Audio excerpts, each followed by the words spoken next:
I am the Brihasam, son of Lord Indra. Of poetry, I am the Gayatri verse. Of the months, I am November and December. The Margashira month is considered to be very auspicious. Of the seasons, which season is the best? Spring, because and in spring you see wonderful, beautiful, fragrant flowers come out. So he says, of the seasons, I am flower-bearing spring. So like this, Krishna goes on saying his different energies and opulence, and then Krishna is telling to Arjuna, what is the need of all this detailed knowledge, Arjuna?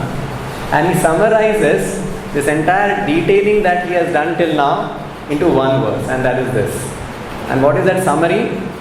Is that with a single fragment of myself, eka amshena means one small portion.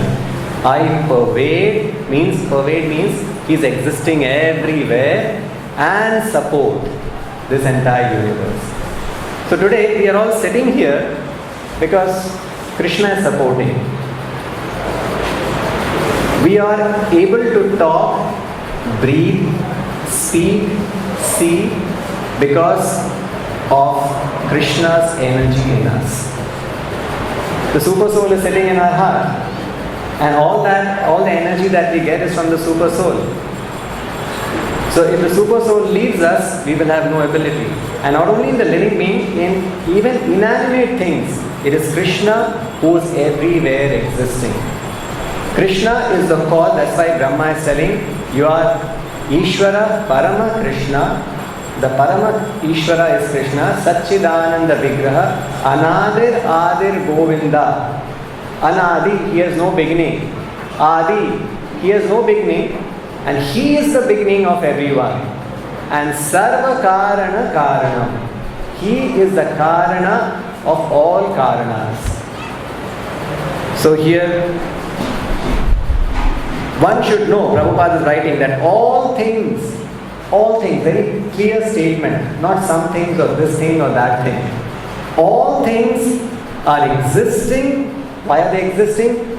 Due to Krishna's entering them as super soul.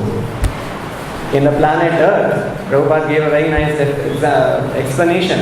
All the wonderful planets, huge planets are floating because Krishna has entered into them. The scientists, if you take it from the scientist's perspective, the scientists say that it is due to gravity that everything is existing and the forces are balanced.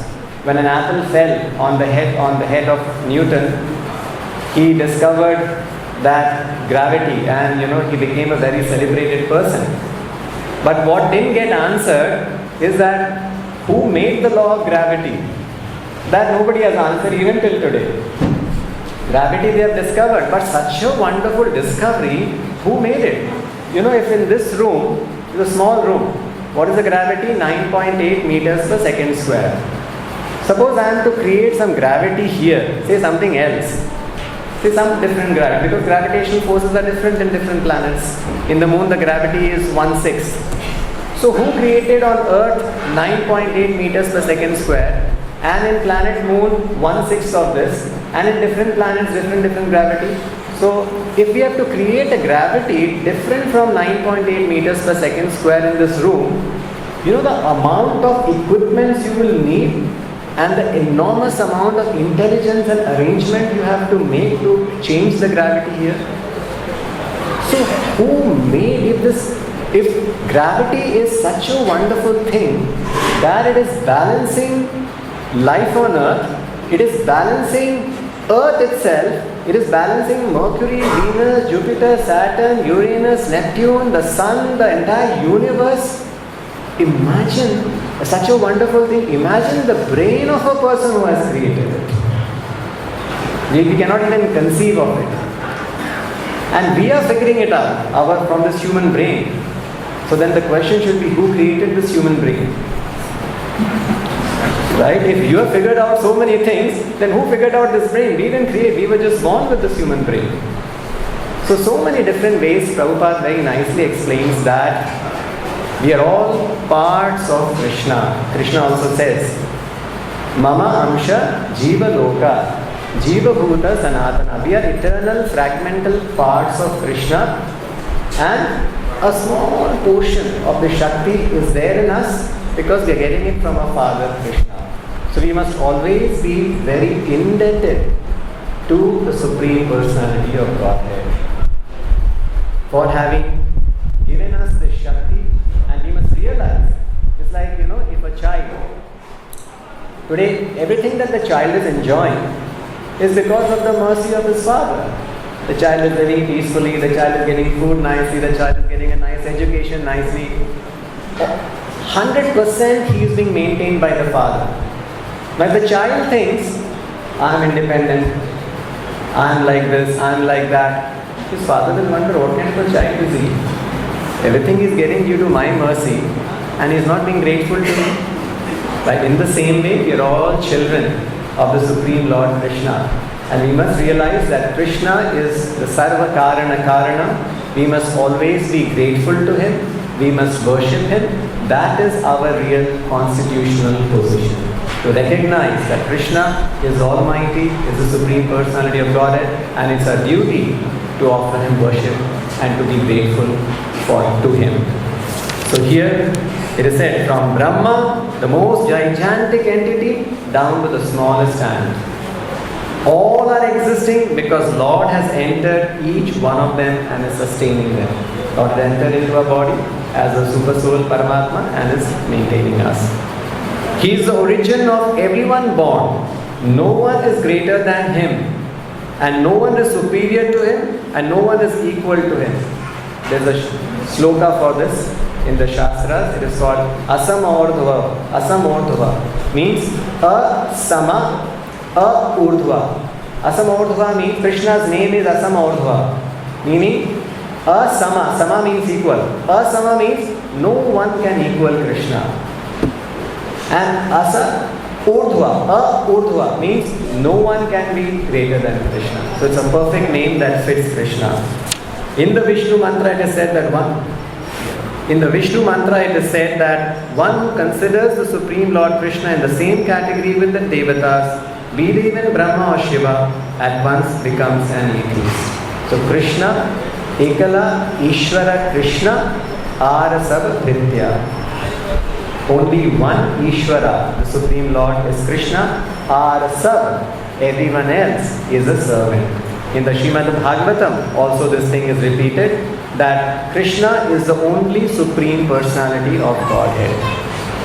Krishna Su Bhagavan Swayam. And then, if however one thoroughly studies the different descriptions of the opulences and expansions of Krishna's energy, then one can understand without any doubt the position of Lord Shri Krishna and fix his mind in the worship of Krishna without deviation. This is a very interesting statement that Prabhupada has made. Let us see some important words that Prabhupada is mentioning. So first thing that Prabhupada is saying here, that Krishna, in the conclusion, Krishna is saying, what need is there of this detailed knowledge? With a single fragment I pervade and I support and I maintain this entire universe. He is saying this. There is no need to know. But then why did he tell all this if there was no need to know? He said all these things, and after saying, he is saying there is no need to know. So here Prabhupada is clarifying, there is a need to know because our minds will not understand and accept Krishna. Krishna says, Arjuna, I am maintaining everything. Too quickly, Krishna, you said it. I need a little more detail. Because, when things are explained nicely to you, then you understand, oh, Krishna is this also, Krishna is this also, Krishna is this also.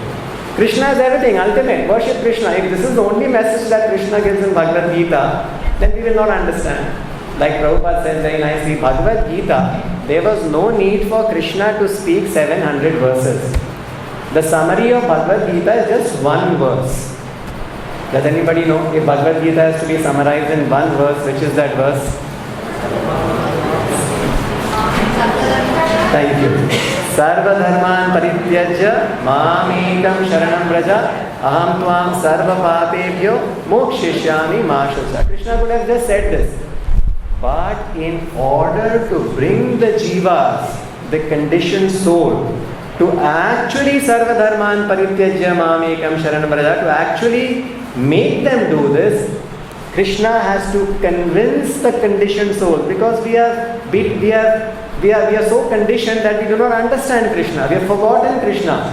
So we have forgotten Krishna for many millions and millions of lifetime. So a personality like Krishna, whom we have forgotten for millions of lifetime, if he comes and tells one shloka, we will not be able to understand.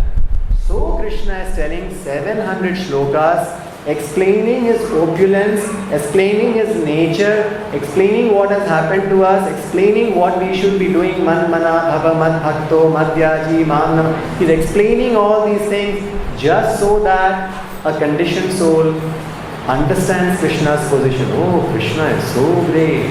With a single fragment, he is pervading the entire universe. He is saying, Man mana, bhava man bhakto, I should be worshipped, I should be thought about.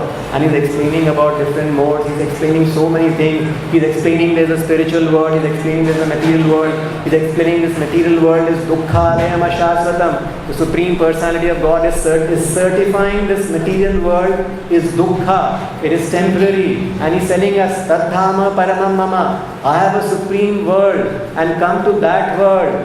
All these things Krishna is saying, yes. Now I must surrender to Krishna. So that is what Prabhupada is writing here.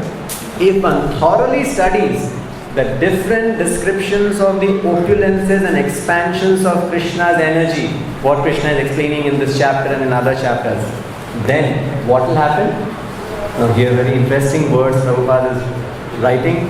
One can understand without any doubt. No doubt will remain. In what? One can understand without any doubt the position of Lord Shri Krishna.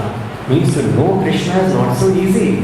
Bahunam janmanam ante jnanvan mam prapadyate vasudevam sarvamitat samahatma sudurlabha. Very difficult to understand Krishna. Very durlabh that person. Very rarely you will find a person who has understood Krishna. But here he is saying one can understand without any doubt the position of Lord Krishna if we understand these opulences and we are able to appreciate them. And then what will happen? Once we can understand Krishna, we can fix our mind in the worship of Krishna without deviation. This is the goal of human form of life.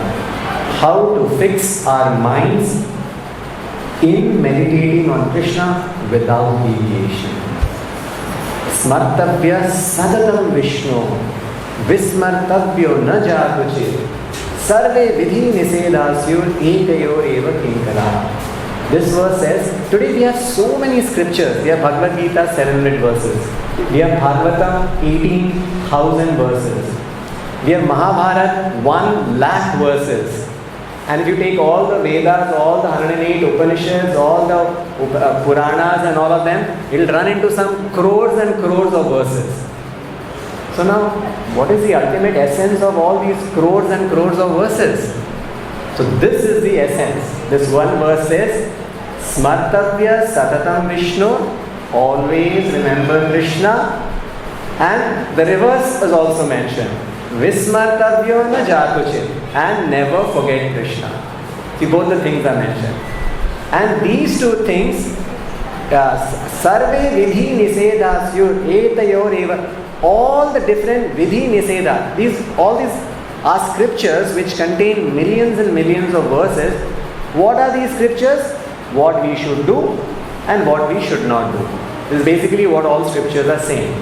So Sarva Vidhi Nisheda. Nisheda means what we should not do, Vidhi means what we should do. Sarva Vidhi Nisheda should, all the Vidhi and rules and regulations, all of these rules, all of these scriptures, verses are servant to this one conclusion that always remember Krishna, never forget Krishna. So Kunti Maharani is offering a very wonderful verse, and this is exactly what she is saying. She is saying Krishna, because Krishna, when he was going away, after the whole battle was over, he was going away to Dwarka. Kunti was feeling separation from Krishna. And Kunti was saying, Krishna, please don't go away. Please stay here. And Kunti was such an exalted devotee that she offered wonderful prayers to Krishna. And after offering prayers to Krishna, Krishna agreed to stay back for a few more days. See, God has decided he has to go for his duty. But a devotee has prayed and Krishna agreed to stay back. So that is the exalted position. And Kunti is praying in one verse something similar. She is praying about fixing her mind on Krishna. So Kunti is praying, Tvai me ananya vishaya, Tvai me matihi, Tvai me ananya vishaya matihi. Mati means my intelligence. Tvai me, on you, should be fixed. How should my intelligence be fixed on you? Ananya Vishaya. Ananya Vishaya means without any deviation, without any other thought. Tvai me Ananya Vishaya Matir Madhupate. Krishna is known as Madhupati because he killed the demon Madhu, so he is Madhupati. Matir Madhuprate Asakrit. There are three important A's in this verse. Tvai me Ananya Vishaya Matir Madhupate Asakrit Rati Udvatat Adha Gange Vauna Vidu Udanvati. So she is saying, Ananya Vishaya, let my mind be fixed on you without any deviation. Matir Madhupate Asakrit. Asakrit means constantly my mind should be fixed on you without deviation. My mind should not deviate even for a moment, constantly. And Ratim Udvata Dadda. And my attraction towards you should be direct. So my mind should not go anywhere else. It should constantly be fixed upon you and it should directly be fixed upon you. And she gives a very nice example. Gange Vaugam Udanvati. Just like the Ganges is directly flowing towards Ganga, is directly flowing towards the ocean. The Ganges doesn't go to explore different places, right? It's like sometimes our mind goes to explore different things. Ganges is going straight. Ganges is continuously moving forward. The Ganges doesn't stop and the Ganges doesn't leave. So in the same way, here Prabhupada is writing that we should fix our mind in the worship of Krishna without deviation. And by reading the Bhagavad Gita nicely, by understanding Krishna's opulences, by understanding Krishna's glories, it will help us to understand the supreme position of Lord Shri Krishna, and we will be able to fix our mind by serving Him. So I'll conclude with one very interesting, one very nice quote of Srila Prabhupada. Prabhupada says, we must all have faith in these statements of Krishna, that yes, Krishna consciousness is the highest. There is nothing higher than Krishna consciousness. And Prabhupada says, what kind of faith we should have? The faith means one must have complete conviction, not just conviction. Yes, I am convinced, Prabhu. One must have complete conviction that simply by serving the Supreme Lord Shri Krishna, simply serving Supreme Lord Shri Krishna, one can attain all perfection. How many of you want to attain all perfection? Everyone. So Prabhupada is saying you should have complete conviction that simply by serving the Supreme Lord, and the serving the Supreme Lord is so easy in Kali Yuga, just chanting His holy name, attending aartis, reading Bhagavatam, eating Krishna Prasadam, dancing with the Lord, going out for Palakiswa. Such a wonderful day we have. We must have conviction in this, that if I follow, stick on to this process, I will attain all perfection. And this is what Krishna is saying in the Bhagavad Gita. So these are wonderful instructions. We must read the Bhagavad Gita every day, just 700 verses, which will make our life perfect. Thank you. Hare Krishna. Srimad Bhagavad Gita ki, Ved Gaur Bhaktivinoda ki, Jai Gaur Krishna. Now we will have the final Shaina Arati.